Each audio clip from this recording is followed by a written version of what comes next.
Hi guys, naglalakad-lakad ako. So yung location ko ngayon, nandito ako sa Shinsaibashi. Tapos may bago akong nakita. Mga ukayan din ito. Ito tabi lang ng karsada, kaya dumaan nga ako. Kasi nainganyo din ako, marami ring tumitingin. Pero ang gaganda rin ng mga items nila dito ha. So tingnan mo naman itong Gucci guys. Oh, hindi siya madumi. Napakalinis pa, pati yung hawakan. Kaya perfect lang ito. So ito naman ay isang long shoulder lang or handbag.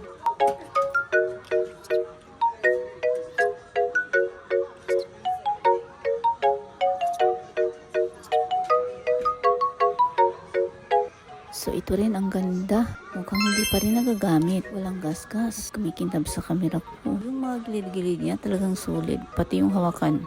Perfect ito sa mahilig sa Demire na Louis Vuitton. Ito may nakita akong Balenciaga. Guys, napakaganda pa talaga nito. Medyo pricey din. So, kung search nyo naman ito, mas lalong mahal. Ganda rin, tingnan nyo, diba? Napakasimple yung style. Wala rin crack. Mukhang bago pa rin. Alam nyo guys, dati, meron akong ganitong LV. Pero hindi ko siya iningatan kasi inaraw-araw ko talaga yan. Dati napakamura yan. 2 lapad lang yan mahigit. Ngayon, second hand na. 8 lapad mahigit. Diyos ko, kung alam ko lang. Iningatan ko sana.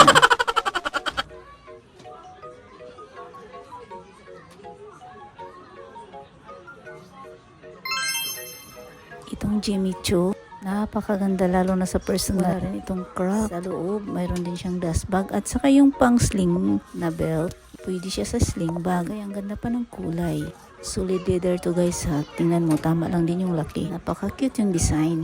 At higit sa lahat guys, magaan siya. So, nung pumasok ako, walang tao. Ngayon, tingnan nyo naman, oh. Sandali lang ako ha, wala pang 3 minutes. Come and go lang, dahil daanan nga ito. So, ito namang taas, hindi ko na inaano dahil nahihilo na ako sa presyo. Talagang luxuries kasi yung sa taas talaga. Mga bago pa talaga siguro yan dahil nahihilo ako sa presyo. Ito na lang, dahil affordable to. At maganda rin, diba guys? Isang Gucci na white, pero pwede na. Tama lang din yung laki at malinis at maganda pa rin.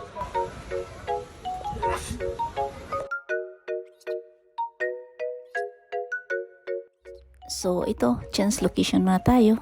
Nandito ako ngayon sa Second Street. Ito may nakita akong MK. Ang cute nito guys. Simple at mukhang bago pa rin. Sa tingin ko pwede na ito ang uso ngayon. Wala rin naman siyang gas-gas. Napaka-cute yung kulay. Tapos yung hardware niya solid pa rin, walang gas-gas.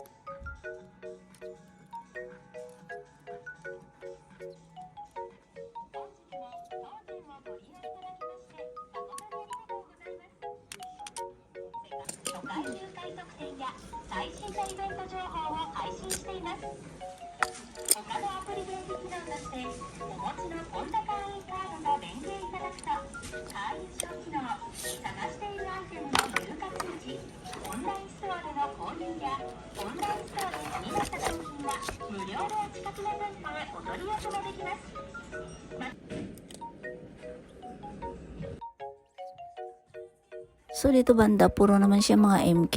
Iba-iba lang ang style. Pero magaganda pa rin guys, kamukha nito. Ang cute. Sa loob, mayroon pang sling din yan. Astig, kumikintab yung logo. So, ito yung sinasabi ko guys. O nga, puro MK naman siya. Good condition pa. Mukha rin ito. Ang ganda rin ng style. Easy to open. Wala rin gas-gas. Ito rin siya. Tama lang din yung laki. At solid leather din. So, tingnan nyo naman yung hawakan niya. Nakabalot pa talaga. At yung iba naman, pang pack bag. At iba-iba lang din yung presyo.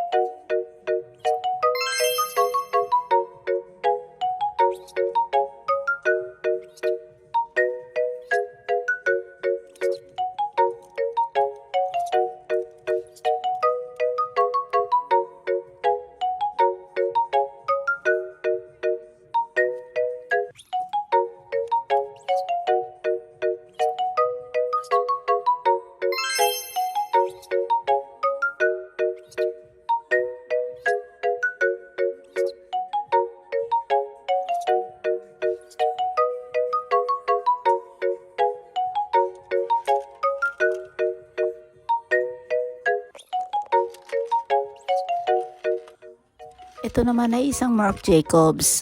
Pang sling to guys, meron siyang pang sling bag. Ang cute din ha. Tama lang din yung laki, pati yung kulay napaka-cute.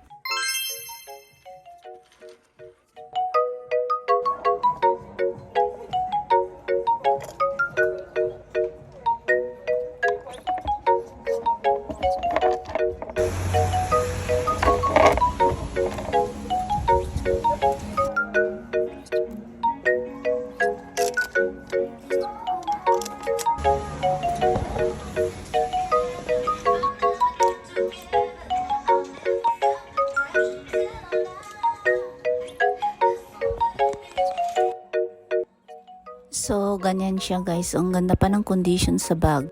Wala rin siyang gas. 5K yan pataas.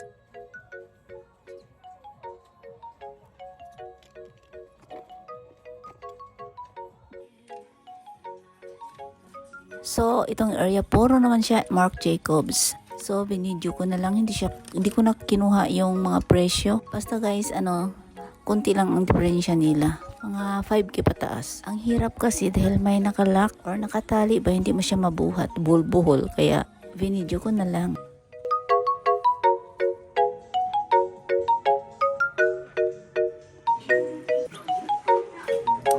So, kung makita mo to sa personal, ang ganda rin.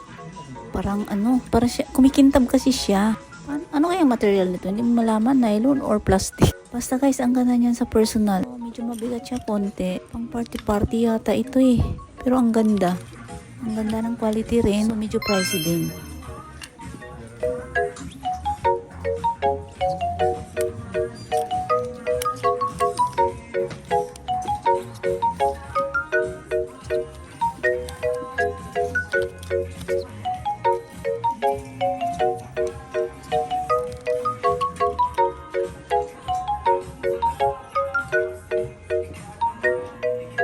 So guys, may nakalagay dito sa salamin. Napansin talaga ng mata ko rito. Dahil napakaganda niya lalo na sa personal. So, yan lang. Share ko lang sa inyo pati yung presyo.